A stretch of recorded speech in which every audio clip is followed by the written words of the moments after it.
Hi, we're the Relationship Coaches. My name's Lindsay. And I'm Lisa. And on this channel, we talk all about your relationships and the real struggles in your relationships and how to overcome them. So what are we talking about today, Lance? Today, we are tackling a topic that is so old. We hear it all the time. We hear this from our clients constantly. The idea that they have fallen out of love with their partner. So I feel like we're not in love anymore. I think we just kind of fell out of love. Mm-hmm. Or you even hear it from people that, are talking about that got divorced and they're talking about their relationship. You say, well, what happened with the two of you? Well, we just fell out of love. Yeah, there was no one big event. We just fell out of love. And it's interesting. I mean, that implies that you fell in love, like into something and then out of something, right? And you can actually imagine it as like an image, right? Mm-hmm. But is that even possible? And what does that mean?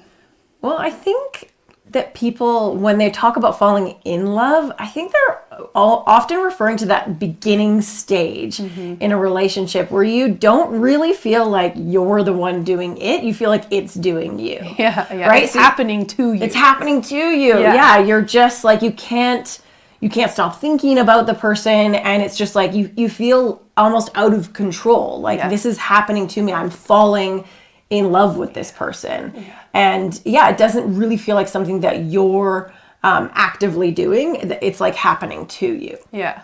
And I think that that's the case because in those moments, emotions are washing over you, right? And it is a feeling of not being in control. But it's not the emotion of, it's not love being an emotion. It's really emotions of like infatuation or lust. Passion, lust. That are really like coming over you. And you feel very taken over in the moment. Yeah, and I think that it's easy to think that that's love, like, oh, I'm falling in love, but really, it's like you're falling in love with, like, it's about the attention. It's about the like, oh, what am I gonna, how am I gonna feel when I'm with that person? And that is very typical of the beginning stages of falling in love. Yeah, that beginning stage is kind of a tricky one. I feel like we attach so much meaning to that honeymoon period or that beginning period. But if we think of any emotion,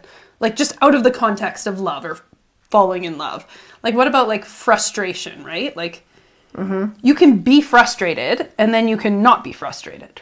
We're here to tell you something really important, and that is that love is not an emotion. It's not something that just washes over you.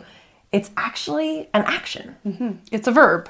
It's an action-packed verb. It's not just about that initial spark, right? It's really about keeping the fire burning in your relationship, which takes action. Yeah. So love is making coffee for your partner in the morning. Love is kissing them goodbye in the morning, even if you're kind of annoyed with them. It's actually in all of those small moments throughout the day. And it's an intention, right? It's something that you're committing to and setting an intention to.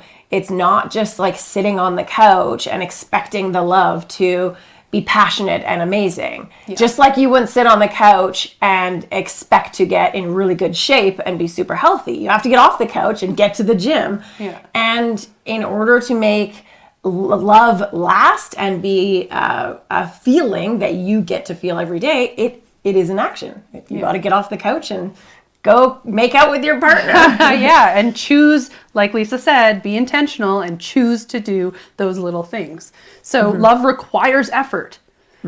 It requires that commitment and that consistency to those small actions. And I think that we're a little bit sold like a bill of goods, thinking that it's something that we're just going to wake up feeling every day. And so you hear this all the time that like, people are getting frustrated with not feeling in love anymore, or this idea that they're falling out of love and it's something that is out of their control. This is actually a good news story. Love is in your control. Yeah. It is, because we firmly believe that, like, there isn't just one partner out there for you. There are many partners out there for you. But the difference is you're choosing to be in love with the one that you're living with and is in your life. Maybe you're not living with them, but they're in your life. You're choosing them. And so the difference between making it work with them or not is all the little actions that you take. Yeah, absolutely. Yeah, it's not about finding the right person. It's about learning to love the person that you have found and learning all those, little tiny things that you can do on a daily basis to keep love growing, to sustain it. Yeah, it's kind of why we have like a disdain for like Valentine's Day and anniversaries and these like the big grand gesture days. Because I think some people think, well, if I show my love to you on those big days, then, that's enough to last the other 362 days a year. But it's just not, right? No, definitely not. Yeah, it takes more than one day a year to sustain love. So we challenge you to think about love as something that is in your control, not out of your control.